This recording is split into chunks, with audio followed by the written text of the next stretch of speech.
մուշիկ է և ձեր պատմությունը, ինչ եք հիշում, ինչ են ձեզ պատմել և այս ճանապարհը, որ խորհրդանշական է այսօրվա համար, այս ճանապարհով են 111 տարի առաջ պատկերավորացած անցել մեր պատերը Ցեղասպանության ժամանակ։ Հայաստանի գրեթե բոլոր բնակիչների պատմությունը նույնանման է, շատերի մեծ մասի գրանցյալը նույնանման է։ Ուզենայի ասել, որ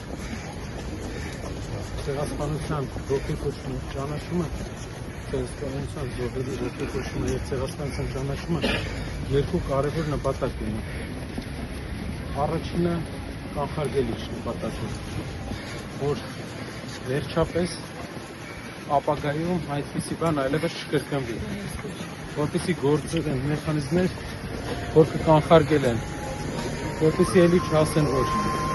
իրենց նավերը մեր սարերը չեն բարձրանում։ Կանխարգելման համար ամենակարևոր բանը Ցեղասպանության համաշխարհային ճանաչումն է։ Իսկ մենք էլ ապրում ենք այնպիսի տարածաշրջանում, որ իրապես մեզ պետք է միջազգային աջակցություն։ Արցախի հայաթափումն ու տեղահանությունը արդյոք Ցեղասպանության չկանխարգելվեց, չճանաչելն է, որը չկանխարգելվեց։ Այո, բայց նաև մեծ կոտորածներից խուսափելը ինչ որ առումով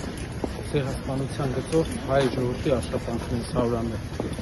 որովհետև մենք գիտենք, որ նրանց նկարտումները ավելի լայն էին, բայց փառք Աստծո մեր հայրենակիցները Հայաստանում են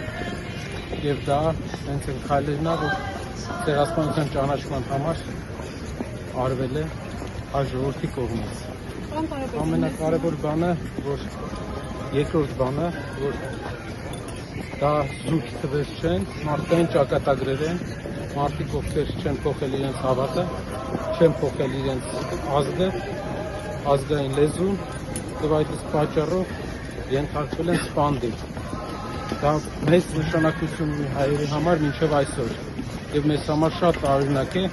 որ 1,5 միլիոն ճակատագիր մեր հայրենակիցների, մեր նախնիների ճակատագիր ինչ-որ մարդիկ կարող են սարքել քաղաքական իրենց այսօրեական խնդիրներ լուծելու համար խաղարկում։ Իսկ երբ որ այս բանն արտաքին քաղաքականության ասում են փակեք այդ ամեն ինչ մոռացած պատմությունը մի կողմ դրեք, ապրեք այսօր դա ինչ հետևանքներ թողնել պատմությունը մոռանալ։ Երկու հետևանք, առաջինը որ վաղը կարող են ոչ մի երաշխիք չկա, որ վաղը մյուս օրը մենք պաշտպանված կլինենք այնպես իրավական առումով, որ հակառակորդ երկրները չեն օգտագործի և իրենք նոր պահանջներ չեն դնի։ Այսօր մենք տեսնում ենք Ադրբեջանը նոր տերմիններ է հնարում, ադրբեջանցիների ցեղասպանություն և այլն, և հասկանում ենք, որ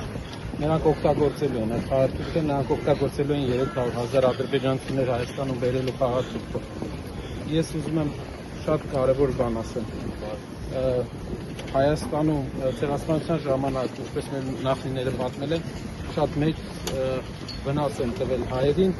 տեղում հարևանությամբ բնակվող այն տարրերը, ովքեր թշնամական էին տրամադրված հայերի հանդեպ, ոչ միայն պետությունը, այլ ինչ-որ տարրեր, և 300,000 ադրբեջանցիների Հայաստան գալը, դա մեծ վտանգ է մեր երկրի ներքին խաղաղության և մեր երեխաների ապագա անվտանգության համար։